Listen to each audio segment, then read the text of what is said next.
Hello everyone, my name is Justice and I'm your English trainer. So, we are diving in a session over reported speech today.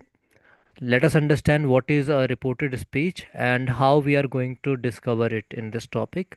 This topic can be categorized into category as well, direct and indirect speech, and speech is known reported speech, we'll understand. Okay, so there are two ways to convey a message of a person or the words spoken by a person to other person. This thing we must know. दो तरीके होते हैं किसी भी बात को रखने के लिए, किसी भी संदेश को बताने के लिए, रखने के लिए। शब्दों को किस तरह से कहा जाए, उसके दो तरीके हो सकते हैं। पहला तरीका होता है डायरेक्ट स्पीच और दूसरा तरीका होता है इनडायरेक्ट स्पीच। समझेंगे डायरेक्ट स्पीच और इनडायरेक्ट स्पीच क्या होता है। उससे पहले कि हम डायरेक्ट स्पीच और इनडायरेक्ट स्पीच समझें, पहले समझ लेते हैं स्पीच क्या होता है। तो स्पीच जिसका अर्थ होता है वक्तव्य या कथन, या फिर कोई भाषण भी आप कह देते हैं कि भाषण दिया उसने। तो किसी के द्वारा कहा गया वक्तव्य, किसी के द्वारा कहा गया कथन, उसको हम कहते हैं स्पीच। जो बात बोली जा रही है उसको स्पीच कहा जाता है। यानी वक्तव्यों को हम स्पीच कह सकते हैं। तो इसका मतलब डायरेक्ट मतलब हो गया प्रत्यक्ष वक्तव्य, और इनडायरेक्ट हो गया अप्रत्यक्ष वक्तव्य। तो प्रत्यक्ष मतलब जो सीधा संवाद हो। सीधा संवाद मतलब जैसे मैं अभी क्लास ले रहा हूँ आपसे, अ, सीधी बात कर रहा हूँ, मैं जो भी बात बोल रहा हूँ अपनी हिसाब से अपनी भाषा में बोल रहा हूँ। अब आप यहाँ पर लेसन्स ले रहे हैं और उसके बाद आप मान लीजिए अब कोई थर्ड पार्टी आता है और वो आपसे बोलते हैं कि आपको आज क्या पढ़ाया गया। तो अब आप उनको क्या करेंगे, अपने भाषा में बताएंगे, अपने शब्दों में बताएंगे। हो सकता है शब्दों का हेर फेर हो, इधर उधर हो बात, है ना। तो वो जो आप अपनी भाषा में बताएंगे उसको हम बोलेंगे इनडायरेक्ट स्पीच। यानी कि किसी थर्ड पर्सन ने पूछा कि आज सर ने क्या पढ़ाया, तो आपने अपनी हिसाब से उस चीज़ को बताया, तो उसको बोलते हैं इनडायरेक्ट स्पीच। एग्जाम्पल से समझेंगे तो और अच्छे से बेहतर समझ में आएगा। जैसे एग्जाम्पल लेता हूँ। मान लीजिए राम ने मुझसे कहा, ऐसा कहा। अब मैं इसको बोलूँगा कि उसके शब्द ये थे, पहले डायरेक्ट स्पीच में कहते हैं, राम आया और मुझसे ने मुझसे बोला अम, कि तुम मुझे अच्छे नहीं लगते हो। उसने मुझसे बोला कि तुम मुझे अच्छे नहीं लगते हो, ऐसा बोला, है ना। अब मैं इसको अपनी भाषा में क्या बोलूँगा, ऐसे बोलूँगा, अपने शब्दों में कैसे बोलूँगा। मैं बोलूँगा कि राम आया और उसने मुझसे कहा कि मैं उसे अच्छा नहीं लगता, है ना, ऐसे बोलूँगा मैं। राम ने मुझसे कहा था कि मैं उसे अच्छा नहीं लगता था, है ना। ये क्या है, अपनी तरह से मैंने बात को रखा है यहाँ पे। राम आया था और उसने मुझसे कहा था कि मैं उसे अच्छा नहीं लगता था, या फिर मैं उसे अच्छा नहीं लगता, है ना। तो यहाँ पर तुमको मैं में बदल दिया, क्योंकि राम के लिए मैं तुम था, मैं अपने लिए तो मैं ही हूँ ना। तो कुछ परिवर्तन आ जाते हैं, तो वो उस परिवर्तन के लिए ही हम इनडायरेक्ट स्पीच को एक्सप्लोर करते हैं। और इस इनडायरेक्ट स्पीच को ही रिपोर्टेड स्पीच कहा जाता है। अच्छा, रिपोर्टेड स्पीच क्यों कहा जाता है, इस बात को भी समझ लेंगे। रिपोर्ट मतलब होता है किसी बात को किसी से कह देना, रिपोर्ट करना। या फिर जैसे कहते हैं ना, कंप्लेन को भी बोलते हैं रिपोर्ट, है ना। कंप्लेन करना, किसी चीज़ को दर्ज करना, एक तरह से कह सकते हैं। तो आपने कथन को दर्ज कराया, आपने कथन को कथित किया, यानी उस वाक्य को बोला। तो यहाँ पर इस बोलने के संदर्भ में रिपोर्टेड हुआ है।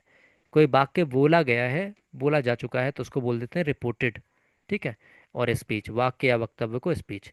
तो ये जो इनडायरेक्ट स्पीच है इसी को रिपोर्टेड स्पीच बोलते हैं। कि किस तरह से उस बात को कहा गया है, किस तरह से रिपोर्ट किया गया है ना। ओरिजिनल बात क्या थी और उसको पेश कैसे किया गया है। अक्सर होता है ना कि जैसे मान लीजिए कोई केस वगैरह हो जाता है, रिपोर्ट से आपको याद आ सकता है कि कोई पुलिस केस बन गया। तो मुद्दा कुछ बना होगा और लोगों ने उसको बढ़ा चढ़ाकर या कभी कभी मिस रिप्रेजेंट किया जाता है, तो उसको किस तरह से उन्होंने रिपोर्ट कर दिया, है ना। बात कुछ और थी और रिपोर्ट कैसे की गई।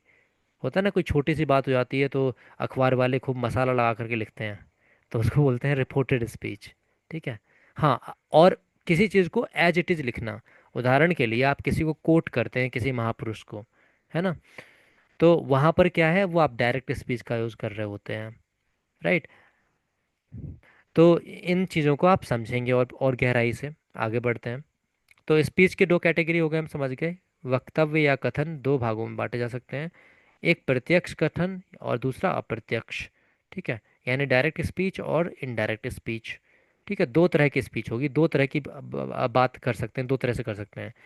एक तो जिस व्यक्ति ने जैसे बात बोली है उसको ओरिजिनल शब्दों में रख देना, ठीक है। और ये किसी तीसरे व्यक्ति के बारे में होगा, राइट। जैसे मान लीजिए मैं बात कर रहा हूँ तो कोई तीसरा व्यक्ति आकर के इस बात को रखेगा, या फिर अगर आप बात कर रहे हैं तो मैं तीसरा व्यक्ति हो गया और मैं उस बात को रख रहा हूँ और अपनी हिसाब से रख रहा हूँ, तो इनडायरेक्ट स्पीच हो जाएगा।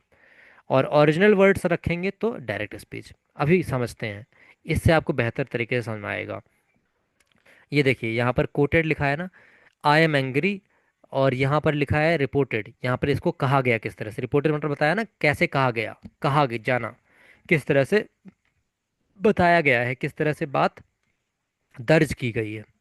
तो पहला एग्जाम्पल आप यहाँ देख सकते हैं, डायरेक्ट स्पीच नीचे लिखा है, Ben said I am angry. Ben नाम है यहाँ पर, तो बेन ने कहा कि मैं क्रोधित हूँ। ठीक है। तो अब ये इंग्लिश में ये यहाँ देखिए पास्ट टेंस था, और ये वाला जो होता है ना सैड, ये जो सैड है इस तरफ हम इसको बोलते हैं रिपोर्टिंग वर्ब। इस बात को याद रखेंगे, क्योंकि ये वर्ब ही किसी, ये जो स्पीच है इसको रिपोर्ट कर रहे होते हैं, है ना। तो सैड मतलब कहा, ये वर्ब है। तो इस पूरे वाले कथन में से हम अगर रिपोर्टिंग वर्ब को पर्टिकुलरली बताएं तो ये सैड हमारा रिपोर्टिंग वर्ब होगा। ठीक है। तो ये रिपोर्टिंग वर्ब वाले पोर्शन में ये वाला हमारा रिपोर्टिंग वर्ब होगा, बैन सेड। और यहाँ पर आई एम एंग्री कि मैं क्रोधित हूँ, ये बैन के शब्द हैं, इसलिए हमने इसको कोटेशन में डाल दिया, यानी कि दो इन्वर्टेड कॉमाज लगा दिए और इसको बंद कर दिया। अब देखिए इसको हम इनडायरेक्ट में कैसे बदलेंगे, इसको ऐसे बदलेंगे, बैन ने कहा कि मैं गुस्सा हूँ, तो अब हम क्या कहेंगे, वह गुस्सा था, ऐसे बोलेंगे ना। बैन आया था और उसने कहा था कि वो गुस्सा था उस समय, है ना। या फिर आप अपने हिंदी में बोलते हैं ऐसे भी बोल सकते हैं, हिंदी में बोल सकते हैं ऐसे कि बैन ने कहा कि वो गुस्सा है ना। पर और इसको कन्वर्ट करेंगे तो उस समय गुस्सा था ना, इसलिए गुस्सा है ना की जगह गुस्सा था ज़्यादा बेटर होगा। ठीक है। तो Ben said he was angry, तो यहाँ पर आई एम एंग्री कोटेड है और ये रिपोर्टेड है, यानी ये अपनी भाषा में हमने इसको रिप्रेजेंट किया है। तो ये अंतर होता है रिपोर्टेड स्पीच में। आई होप आप इस एग्जाम्पल से समझ पाए होंगे। तो यहाँ पर बैन का कथन है आई एम एंग्री, और हमने अपने हिसाब से रखा, तो हमने कहा कि बैन ने कहा था कि वो क्रोधित था, वो गुस्सा था उस समय, है ना। जैसे बोलते हैं ना कि अरे पता क्या हुआ कि उसने जाकर के महेश को बहुत मारा जाकर। तो हमने कहा अरे हाँ वो मुझे मिला था, उस समय कह रहा था कि वो गुस्से में था, है ना। तो आप ऐसे बोलते हैं ना गुस्से में था, क्योंकि वो पास्ट हो गया, उस समय कहा होगा कि मैं गुस्से में हूँ, बहुत गुस्से में हूँ, लेकिन अब वो बीती हुई बात हो गई, इसलिए आपने कह दिया गुस्से में था। तो इस बात को याद रखेंगे कि टेंस में भी परिवर्तन हो जाता है, और यहाँ पे देखिए सब्जेक्ट में भी चेंज हुआ है। तो इन सब चेंज को हम समझते चलेंगे। तो थोड़ा सा हमने बेसिक समझा अभी, और हम गहराई से समझते हैं डायरेक्ट स्पीच और इनडायरेक्ट स्पीच को। तो डायरेक्ट स्पीच की जब हम बात करते हैं तो यहाँ पर in direct speech the original words of person are narrated. तो जो डायरेक्ट स्पीच है उसमें ओरिजिनल मतलब मौलिक शब्द, जो ओरिजिनल वर्ड्स हैं वही बोले जाते हैं, नरेट किए जाते हैं, यानी बोले जाते हैं सेम टू सेम। जैसे आपकी भाषा, आपकी बात को मैं रिकॉर्ड कर लूँ और आप किसी को सुना दूँ, तो वो डायरेक्ट स्पीच कहलाएगी, है ना, original words. No change is made, कोई भी परिवर्तन नहीं किया जाता डायरेक्ट स्पीच में, बिल्कुल जैसा शब्द कहा गए हैं, जैसे वाक्य कहे गए हैं, वैसे के वैसे बोल दिए जाते हैं। ठीक है। It is original quotation of a talk, ये किसी भी बातचीत का मौलिक रूप होता है। यहाँ तक कि मैं इतना ही बताना चाहूँगा, ये तो चलिए इंग्लिश में हम पढ़ रहे हैं, तो इंग्लिश में तो हम इंग्लिश को ही समझेंगे। यहाँ तक कि अगर डायरेक्ट और इनडायरेक्ट स्पीच को आपको समझना है, जैसे मान लीजिए कोई बात कर रहा है अपनी भाषा में, और हम उसको अंग्रेजी में बता रहे हैं, तो कोई डायलॉग है ना, हम उसको अगर हम कोट करते हैं, जैसे हिंदी में बोला है किसी ने, जैसे शोले मूवी का डायलॉग, कितने आदमी थे, तो हम बोलेंगे जो भी उसका नाम था, क्या, अरे सरदार से पूछा जाता ना क्या नाम था उसका, तो जो भी था सरदार ने कहा कि सांभा कितने आदमी थे, तो सरदार गब्बर, हाँ गब्बर, ये रिमेम्बर द नेम। तो हम यहाँ पे कह सकते हैं गब्बर सैड, और उसको इन्वर्टेड कॉमा बंद करके रख के हम बोलेंगे सांबा कितने आदमी थे। तो ये क्या है, ये ओरिजिनल वर्ड्स है। अब हम इसको अपनी भाषा में बोलना चाहें तो हम चाहें कि मान लें सामने वाला है जो इंग्लिश समझता है और हिंदी नहीं समझता, हम अपने वे में रिप्रेजेंट करेंगे, ये बोलेंगे Gabbar asked how many people were there, है ना। नहीं ऐसा हो जाएगा, Gabbar asked how many people there were, क्योंकि इसको हम कन्वर्ट करते हैं स्टेटमेंट में, अभी आप समझेंगे इसको जब आगे आएगा। तो how many people there were there तो क्वेश्चन था, अब इसको इनडायरेक्ट में बदला तो how many people there were, Gabbar asked how many people there were, इसको हम समझने वाले हैं। ठीक है, तो एक मैंने आपको एग्जांपल दिया है कि अगर बाई चांस, जैसे हिंदी में तो नहीं दे रखा होगा आपको, अगर आप इसको समझते हैं तो डायरेक्ट स्पीच और इनडायरेक्ट स्पीच हम जब एकेडमिकली भी कर रहे होते हैं तो इंग्लिश में होता है सेंटेंस और उसको चेंज करना होता है। पर मैं आपको समझाने के लिए बोल रहा हूँ कि अगर कभी कोई बात को आपको रखना है ना उसी तरह से, तो जैसे शब्द बोले हैं, पंजाबी में किसी ने बात की है तो पंजाबी में ही रखेंगे, है ना। तो वो सारी चीज़ें, तो यहाँ पर हमने समझ लिया कि जो अगर उसी शब्दों में रखते हैं, ओरिजिनल कोटेशन अगर है तो डायरेक्ट स्पीच है, और शब्दों में हमने अपने हिसाब से हेर फेर की है, अपने हिसाब से रखा है, तो इनडायरेक्ट स्पीच है। ठीक है, और यहाँ पर समझ लेते हैं, it is always placed between two quotation marks, जो हम देख सकते हैं यहाँ पर डायरेक्ट स्पीच में क्या है, क्योंकि ओरिजिनल वर्ड्स है तो कोटेशन मार्क्स में रखते हैं। ये कोटेशन मार्क्स इसको इन्वर्टेड कॉमास को बोला है, ये जो दिख रहा है आपको सिंबल। ठीक है, और it is always preceded by capital letter, बिल्कुल सही बात है। अगर आपने यहाँ पर लिखा ही सैड और उसके बाद कॉमा, इन्वर्टर कॉमा लगाते हैं, यहाँ तो कॉलन लगाया कोई दिक्कत नहीं, यहाँ पे कॉमा लगा सकते हैं आप। ठीक है, कॉमा के बाद अब ये इन्वर्टर कॉमा लगाती है तो यहाँ पर जो आपका शुरू होगा ना सब्जेक्ट, वो फर्स्ट लेटर कैपिटल होगा। ठीक है, इस बात को याद रखेंगे हम। अब हमने समझ लिया डायरेक्ट स्पीच, स्क्रीनशॉट ले सकते हैं, आगे बढ़ेंगे हम। तो अब समझते हैं रिपोर्टेड स्पीच। तो जो रिपोर्टेड स्पीच होता है उसी को हम इनडायरेक्ट स्पीच कहते हैं, इसको हम ऑलरेडी समझ भी चुके हैं शॉर्ट में, लेकिन अब इसको और डिटेल में समझेंगे। तो रिपोर्टेड स्पीच या फिर indirect speech, in reported speech some changes are made in original words of the person because these words have been uttered in past, so the tense will change according and pronoun may also change accordingly। ठीक है, तो ये यहाँ पर कहा जा रहा है कि रिपोर्टेड स्पीच में यानी कि इनडायरेक्ट स्पीच में कुछ परिवर्तन, कुछ चेंजेस होंगे जो ओरिजिनल वर्ड्स है, जैसे मैंने आपको एग्जांपल देके भी समझाया है ना। तो हमने चेंजेस किए ना, जैसे उसमें तो पूरा हिंदी का स्टेटमेंट ही हमने अंग्रेजी में बताया है ना, समझाने के लिए मैंने हिंदी का एग्जांपल ले लिया, हालांकि रहेगा इंग्लिश में स्टेटमेंट। ठीक है, तो यहाँ पर हमने समझा कि कुछ चेंजेस हो सकते हैं, और वो चेंजेस किस में होंगे और क्यों होंगे, क्योंकि कुछ बातें जो पास्ट में बोली गई थी तो उनके टेंस में भी चेंज आ जाएगा।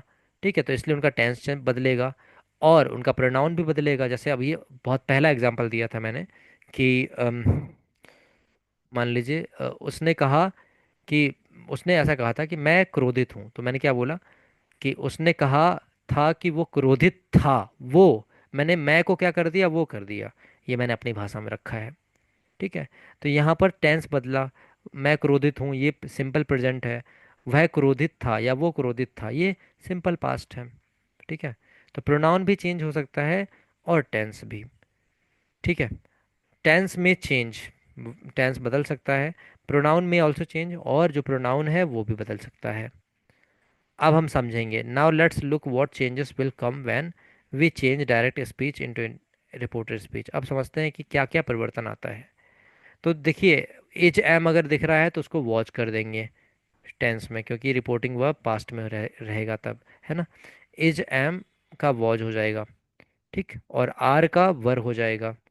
इस बात को याद रखेंगे, रिपोर्टिंग वर्ब मतलब जो सैड होता है या पास्ट में सेकंड फॉर्म लग के आया हुआ है, टोल्ड भी कभी कभी आ जाता है, तो उसके ही अकॉर्डिंग यहाँ पे चेंज करते हैं। अगर मान लीजिए रिपोर्टिंग वर्ब, मान लीजिए किसी का क्वेश्चन हो सकता है ये पास्ट में ना हो, जैसे मैंने कहा प्रेजेंट की बात कर रहा हूँ मैं, Ram says I will dance, Ram कहता है कि वो नाचेगा, तो मैं इसको ऐसे ही बोल दूंगा, राम कहता है कि वह नाचेगा, बस प्रोनाउन में परिवर्तन आया, टेंस में परिवर्तन नहीं आया।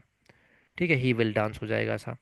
लेकिन जनरली क्या होता है, बात पहले की होती है, पास्ट की होती है, इसलिए हम यहाँ पर परिवर्तन करते हैं, चेंज करते हैं, तो इज एम का क्या होगा, वॉज हो जाएगा, आर का वर हो जाएगा, स्क्रीनशॉट ले लीजिएगा, लिख भी लीजिएगा, हैज हैव का हैड हो जाएगा, और वॉज वर का हैड बीन हो जाता है। ठीक है, और विल सेल का वुड, मे का माइट, और यहाँ पर कुछ प्रोनाउन डेमोन्स्ट्रेटिव में भी चेंज होता है, दिस का डैट, दिस का दोज, नाउ का देन, हेयर का देयर। अब ये जितने भी परिवर्तन है ना बड़े ही प्रैक्टिकल है, इनको रटने की जरूरत नहीं, समझाता हूँ कैसे। जैसे मान लीजिए दिस का दैट कैसे होगा, जैसे एग्जाम्पल के लिए मान लीजिए राहुल मेरे पास आया और उसने कहा यह पेन तुम रख लो, है ना। राहुल आया और उसने कहा यह पेन तुम रख लो। तो अब मैं इसको अपनी भाषा में बोलूंगा। राहुल ने आकर मुझसे कहा था कि वो पेन मैं रख लूं, क्योंकि अब वो उसके लिए यह था लेकिन मेरे लिए वो पकड़े हुए था हाथ में, तो अब वो हो गया ना, दूर की बात हो गई, है ना। समझ में आ रही है बात। ऐसी जैसे और एग्जांपल ले सकते हैं। Reena said I will solve this problem. Reena ने कहा कि मैं यह समस्या को हल करूंगी। तो मैं इसको अपनी भाषा में कहूंगा कि रीना ने कहा था कि वो उस समस्या को हल करेगी। तो इसका क्या हो गया, उस हो गया ना। मैंने अपनी भाषा में इसको क्या कर दिया, उस। जैसे मैं हिंदी में चेंज कर रहा हूँ वैसे इंग्लिश में चेंज हुआ। ठीक है। तो Reena said that she would, will का वुड हो जाता है, सॉल्व दैट प्रॉब्लम दिस का डैट। ठीक है। ऐसी नाउ का देन हो जाएगा, नाउ मतलब अब, और देन का तब। जैसे उदाहरण के लिए मैं कहूँ, मोहित मोहित ने मुझसे कहा कि मैं अभी आ रहा हूँ। तो अब मैं इसको क्या बोलूँगा, मैं बोलूँगा कि मोहित ने मुझसे कहा था कि वो तब आ रहा था। अभी का क्या हो जाएगा, तभी हो जाएगा, तब हो जाएगा। वो मुझसे जैसे वो आकर बोला कि मैं अब आ रहा हूँ। तो मैं क्या बोलूँगा, अब मैं समय बीत गया, तो मैं बोलूँगा मोहित ने मुझसे कहा था कि वो तब आ रहा था। उस समय मोहित मुझे बता रहा था कि वो तब उस समय आने वाला था, आ रहा था, ऐसे बोलूँगा ना। मोहित ने मुझसे कहा था कि वो तब आ रहा है, वो उस समय आ रहा है, तब तब ना बोल के उस समय ज़्यादा बेटर फिट बैठ रहा है। उस समय भी बोल सकते हैं। मोहित ने मुझसे कहा था कि वो उस समय आ रहा है। ठीक है। ठीक है। अब ऐसे ही मोहित ने मुझसे कहा कि मैं यहाँ जाऊँगा, तो मैं क्या बोलूँगा, मोहित ने मुझसे कहा था कि वो वहाँ जाएगा। तो आप इसको प्रैक्टिकली भी समझ पा रहे हैं। तो जैसे हिंदी में चेंज हो रहा है वैसे इंग्लिश में भी चेंज हो जाता है। आगे बढ़ेंगे। बिफोर का अगो होता है, बिफोर और अगो दोनों का मतलब पहले ही होता है। ठीक है। बट ये बात याद रखेंगे कि डायरेक्ट में बिफोर लगा होगा तो उसको अगो कर देंगे, अगर अगो लगा है तो अगो ही रहेगा। ठीक है। सो का दस, इसका भी अर्थ होता है इस प्रकार या इसलिए, दोनों का अर्थ एक ही होता है। हैंस का देंस। ठीक है। इस प्रकार उस प्रकार, इसलिए उस लिए। टुडे का डेट डे। टुडे मतलब आज के लिए क्या हो जाएगा, डेट डे, उस दिन, क्योंकि पास्ट में था तो बदल गया। ऐसी टुमारो का द नेक्स्ट डे हो जाएगा, यानी अगला दिन। जैसे उसने कहा आई विल कम टुमारो, तो मैं बोल दूंगा ही सेड, उसने कहा था कि वो अगले दिन जाएगा, है ना। He would go the next day. ऐसे ही यस्टरडे का द लास्ट डे, पिछले दिन, है ना। और आगे है the next day, next day का द फॉलोइंग डे। देखिए फॉलोइंग डे कुछ और नहीं है, नेक्स्ट डे को ही आप बोल सकते हैं। जैसे यहाँ पे टुमारो को द नेक्स्ट डे बोला था, तो यहाँ पर टुमारो की जगह कभी कभी आप फॉलोइंग डे का भी यूज कर सकते हैं। ठीक है। तो नेक्स्ट डे अगर आता है तो फॉलोइंग डे आप लगा सकते हैं। ऐसे ही द लास्ट डे आता है, लास्ट डे, तो वहाँ पर प्रीवियस डे लगा सकते हैं, द प्रीवियस डे, पिछला दिन। अगला दिन का, आने वाला दिन, फॉलोइंग डे, है ना। पिछले दिन का, लास्ट डे मतलब भी पिछला दिन होता है, द प्रीवियस डे, पिछला दिन। अंतिम दिन का, पिछला दिन, द प्रीवियस डे। ऐसे आप स्क्रीनशॉट ले लीजिए इसका। अब प्रोनाउन समझ लेते हैं। प्रोनाउन में जनरली ये चेंज होता है। जनरली ये इसलिए लिख दिया ताकि अगर किसी को समझ में नहीं आ रहा तो आप इसको इस तरह से लिख सकते हैं, पर मैं अब आपको एक ट्रिक भी बता देता हूँ, आप किस तरह से याद रख सकते हैं। एकेडमिक में अगर आप लोगों ने पढ़ा हो, किसी ने, तो याद आ सकता है, नहीं पढ़ा हो तो आप समझ लेंगे। 1 2 3। ठीक है। और इसके अपॉन में रहता है SON। अब 1 2 3 क्या है, वन मतलब होता है फर्स्ट पर्सन, और टू मतलब सेकंड पर्सन, थ्री मतलब थर्ड पर्सन। अब SON क्या है, एस मतलब होता है सब्जेक्ट, ओ मतलब होता है ऑब्जेक्ट, और एन मतलब होता है नो चेंज। लिख सकते हैं आप इसको। ठीक है। फर्स्ट सेकंड थर्ड तो याद रहेगा, एस से आप सब्जेक्ट लिख लीजिएगा। एस से क्या होगा, सब्जेक्ट। एस का मतलब है सब्जेक्ट। ऐसे ही ओ का मतलब क्या होगा, ऑब्जेक्ट। तो जो आपका सेकंड पर्सन है वो किससे बदलेगा, ऑब्जेक्ट से।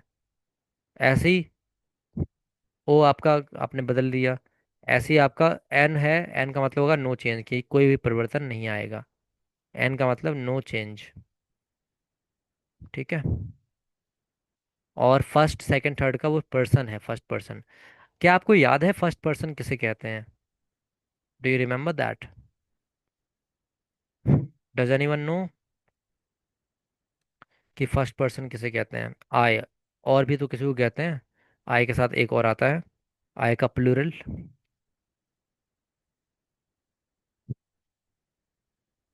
Yes, we. करेक्ट। वी को कहते हैं। ठीक है। आई का प्लूरल वी होता है। ठीक है। तो अगर आई के साथ ही और शी लगा है तो वी के साथ क्या लगेगा, वैसे आप समझ सकते हैं। जो हमने यहाँ पे टेबल बनाई है वो उसी के अकॉर्डिंग बनाई है। कॉमनली यूज्ड प्रोनाउंस हैं कि ऐसे जनरली चेंज होते हैं। ठीक है, सामान्यतः। नहीं तो सबसे बेस्ट तरीका तो यही है कि 1 2 3 अपॉन SON, ये याद रखिए, इसके अकॉर्डिंग चेंज कीजिए। तो आई के साथ ही और शी ऐसे बदलाव हो जाता है। जैसे कि अभी आप मैंने इतने एग्जाम्पल दिए थे कि बेन ने कहा कि मैं क्रोधित हूँ, तो मैं का क्या हो गया, तो वह हो गया था ना, है ना।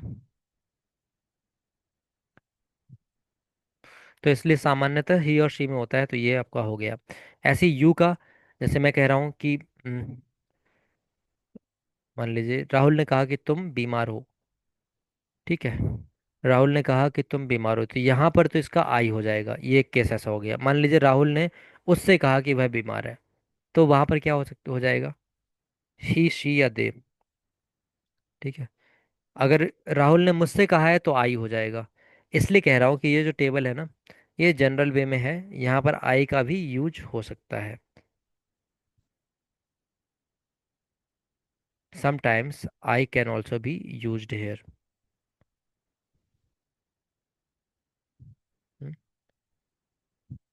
डिपेंड करता है कि सेंस क्या है, तो आई भी आ सकता है यहाँ पर। ऐसे वी का तो जनरली दे ही होता है। ठीक है। वी का दे ही होता है। मी का हिज हर। हिज हर भी हो सकता है। जनरली ये होता है, इसलिए लिख दिया यहाँ पे। यू का यहाँ पर मी ऑब्जेक्टिव केस है, ये कुछ नहीं है। ठीक है। तो आप अगर इसको इसकी जरूरत नहीं पड़ेगी अगर आप इस चीज़ को समझ लें। 1 2 3 अपॉन SON। फर्स्ट पर्सन को सब्जेक्ट से बदलेंगे और सेकंड पर्सन को ऑब्जेक्ट से। और थर्ड पर्सन में कोई बदलाव नहीं होता, दे का कुछ नहीं होता, ही का कुछ नहीं होता, शी का कुछ नहीं होता। इस बात को याद रखेंगे। मैं इरेज कर देता हूँ उसे। ठीक है। आगे बढ़ते हैं। तो हमने चेंज समझ लिया कि सब्जेक्ट को कैसे बदलते हैं प्रोनाउन को, तो वो SON अपॉन 1 2 3 को आप रख करके समझ सकते हैं। ओके। तो यहाँ पर हम देखेंगे आगे।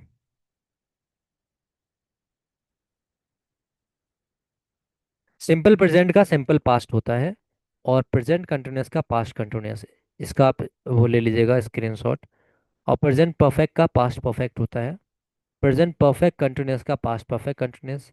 सिंपल पास्ट का पास्ट परफेक्ट। और पास्ट कंटिन्यूअस का पास्ट परफेक्ट कंटिन्यूअस। और पास्ट परफेक्ट का, नहीं, ये पास्ट परफेक्ट का ये गलत दे रखा है। इसको आप कैंसिल कर लीजिएगा। पास्ट परफेक्ट का पास्ट परफेक्ट ही होता है। ये मैं मिटा देता हूँ। पास्ट परफेक्ट का पास्ट परफेक्ट कंटिन्यूअस नहीं होता, पास्ट परफेक्ट ही होता है। ठीक है। पास्ट परफेक्ट कंटिन्यूअस का पास्ट परफेक्ट कंटिन्यूअस रहता है। इसका स्क्रीनशॉट ले सकते हैं आप। तो पास्ट कंटिन्यूअस का पास्ट परफेक्ट कंटिन्यूअस वैसा हो जाएगा। आप इसको एक ट्रिक से याद रख सकते हैं कि जितने भी सिंपल वाले सेंटेंस हैं, सिंपल प्रेजेंट, प्रेजेंट वाले या प्रेजेंट वाले हैं, वो सारे पास्ट में चले जाएंगे। ठीक है। बाकी सिंपल पास्ट में ये याद रखना पड़ेगा कि पास्ट परफेक्ट में जाता है। जितने प्रेजेंट वाले हैं, सिंपल प्रेजेंट है सिंपल पास्ट, प्रेजेंट कंटिन्यूअस है past continuous, present perfect past perfect, present perfect continuous past perfect continuous. जितने भी प्रेजेंट वाले थे सारे पास्ट में चले गए। अब सिंपल पास्ट में एक सिंपल पास्ट का याद रखना है कि ये पास्ट परफेक्ट में जाएगा, और एक पास्ट कंटिन्यूअस का याद रखना है ये कि पास्ट परफेक्ट कंटिन्यूअस में जाएगा। नहीं समझ में आ रहा, कोई बात नहीं, आगे हम समझेंगे सेंटेंस के माध्यम से।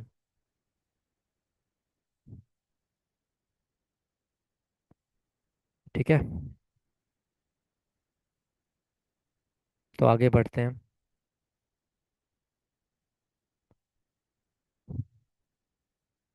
यहाँ पर कंटिन्यूस नहीं है, याद रखेंगे, पास्ट परफेक्ट का पास्ट परफेक्ट ही रहता है। अब कंजंक्शन क्या यूज होने वाला है ये समझ लेंगे। अगर कोई वाक्य स्टेटमेंट कहता है, स्टेटमेंट मतलब चाहे नेगेटिव हो या पॉजिटिव हो, ठीक है, अगर स्टेटमेंट है तो वहां पर हम याद रखेंगे कि दैट का यूज करते हैं। कंजंक्शन किसके बीच में यूज होता है? जब आप इन्वर्टेड कॉमा को हटाते हैं तो वहां पे कंजंक्शन का यूज होता है।